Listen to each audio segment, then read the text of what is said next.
আরডেম তো অনেক আগ থেকেই ছিল, ঢাকা ইউনিভার্সিটিও ছিল, কিন্তু তাহলে আজ পর্যন্ত এমন কোনো উদ্যোগ আমরা কেন দেখলাম না, তাই না? তার মানে এই যে ব্রিজিংয়ের যে কাজটা, হ্যাঁ, এই যে ইনিশিয়েটিভ নিয়ে বারডেমের সাথে কোলাবোরেট করে তোমাদের জন্য এত ইনফরমেটিভ একটা সেশন, শুধু ইনফরমেটিভও না, আমি দেখেছি যে তোমাদের free check up, clinical check up দেওয়া হবে 10 days। তো এই যে একটা কোলাবোরেশনে যাওয়া, সেটার জন্য আমরা ডাকসুকে একটা হাততালি দিতে পারি। আমরা যখন ডাক্তার দেখাতে যাই তখন আমরা কিন্তু বুঝি যে কত রোগী আসলে বসে থাকে একটু সময়ের জন্য, সেখানে ওনারা এতটা সময় কিন্তু এখানে তোমাদেরকে দিচ্ছে। এটা কিন্তু অনেক বড় একটা পাওয়া আমাদের জন্য, কারণ আমরা সবাই সবার জীবন নিয়ে আছি, কিন্তু সবার জন্য কি আছে কিনা সেটার একটা প্রশ্ন আছে। সেখানে ডাকসু কিন্তু অনেক ভালো ভালো স্টেপস নিচ্ছে, যার একটা আমরা দেখতে পাচ্ছি যে কিভাবে হেলথ কনসার্ন বা হেলথ অ্যাওয়ারনেস রেজিংয়ের ক্ষেত্রেও তোমাদের ভাইয়া আপুরা সবাই মিলে এগিয়ে আসছেন। আচ্ছা, কামিনী রায় একটা কবিতার 2টা পংক্তি আছে, সকলের তরে সকলে আমরা, প্রত্যেকে মোরা পরের তরে। হ্যাঁ, এখন ছেলেদের বিষয়ে একটা অ্যালিগেশন থাকে যে ছেলেরা শুনে শুনে কান দিয়ে এক কান দিয়ে ঢুকে আরেক কান দিয়ে বের করে দেয়, মেয়েরা উল্টা সব শুনে এবং সব রেজিস্টার করে। আমার ধারণা কামিনী রায়ের এই 2টা লাইন মেয়েরা খুব ভালো করে হিস্টোরিক্যালি, ট্রেডিশনালি, কালচারালি, যেভাবেই বলো না কেন, রিলিজিয়াসলি লালন করে ফেলেছে। তার কারণেই দেখা যায় মেয়েরা সবার তরে, হ্যাঁ, সকলের তরে মেয়েরা আছে।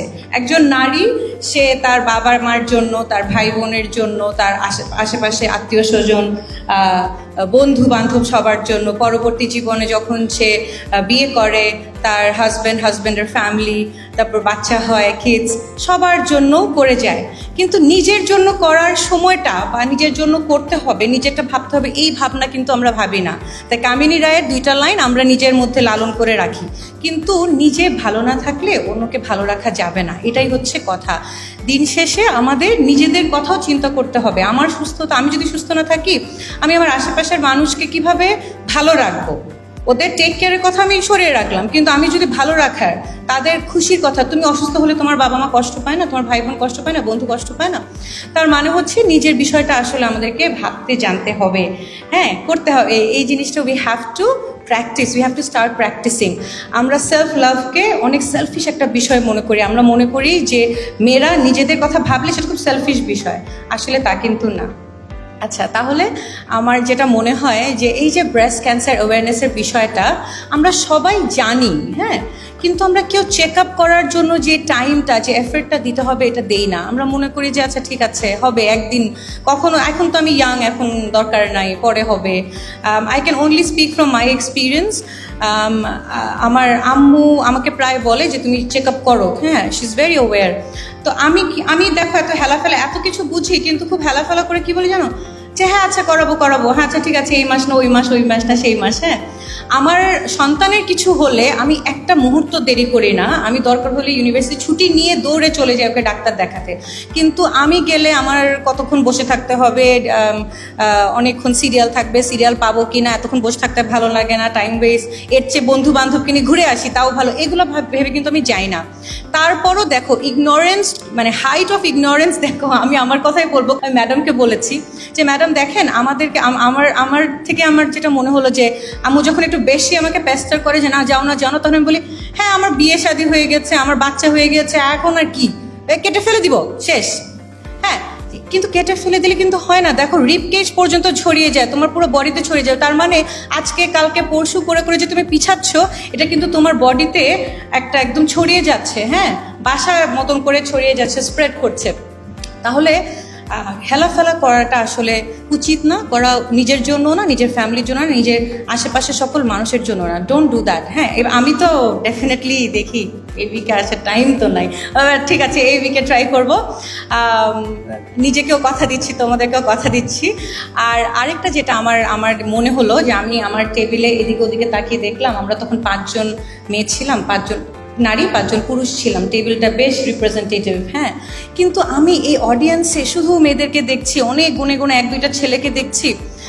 আমার মনে হয় যে এরকম উদ্যোগগুলোতে আমরা শুধু মনে করি যে এটা মেয়েদের বিষয়, মেয়েরা যাক, ওরা জেনে আসুক, ওদেরটা ওরা বুঝবে। কেন, মেয়েরা, এই নারীরা কিন্তু তোমাদের সকল কিছু দেখে রাখে, তাহলে তাদের ভালো থাকার দায়িত্বটাও তোমাদের আসা উচিত। ভাই হিসাবে হোক, বন্ধু হিসাবে হোক, বাবা হিসাবে হোক, বয়ফ্রেন্ড হিসাবে হোক, স্বামী হিসাবে হোক, যেভাবেই হোক। হ্যাঁ, কারণ না, don't love, this is the reality of life.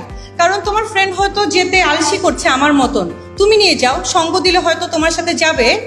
হ্যাঁ, বন্ধু যেতে চাচ্ছে না যে আচ্ছা না যাই, চলো যে তুই বোর্ড হবি না, আমি বসে থাকবো, আমরা গল্প করব, চল।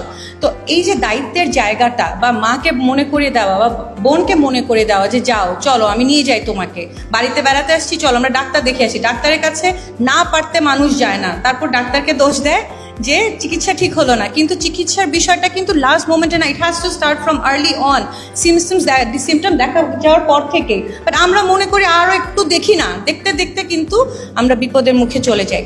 তাহলে আমার রিকোয়েস্ট থাকবে যে এরকম ক্ষেত্রে আমরা নারী পুরুষ আসলে সবাই দিন শেষে সবাই সবার প্রত্যেকে মোরা পরের তরে না হলে হবে না। শুধুমাত্র নারীরাই কি সারা মানে ফ্যামিলি, সোসাইটি, নেশনের দায়িত্ব নিবে? ছেলেরাও কি তাহলে আসবে না আগে? তাহলে আমি চাই যে এগুলো, এই যে সেন্সিটিভ টপিক, আমরা এটাকে একটা ট্যাবু করে রেখেছি, আমরা এখানে কথা বলি না, ব্রেস্ট ওয়ার্ডটা বলতেও লজ্জা লাগে, সেটাও বলতে চাই না। We should come out of it, and it is high time that we come out of it. It is a part of your body, it is as important as any other parts of your body, and most importantly, any kind of negligence to any kind of disease might lead to, মানে আমি বলতে চাচ্ছি না মুখ দিয়ে, worst outcomes. হ্যাঁ, মানে মুখ দিয়ে বলতেও কষ্ট হচ্ছে, তাহলে যখন জীবনে এরকম একটা ঘটনা ঘটে যায় তখন সেটা কত কষ্টকর হয়। আর বেশি লম্বা করব না। হ্যাঁ, থ্যাংক ইউ সো মাচ, তোমরা সবাই এসেছো, thank you once again BIRDEM and ডাকসুকে।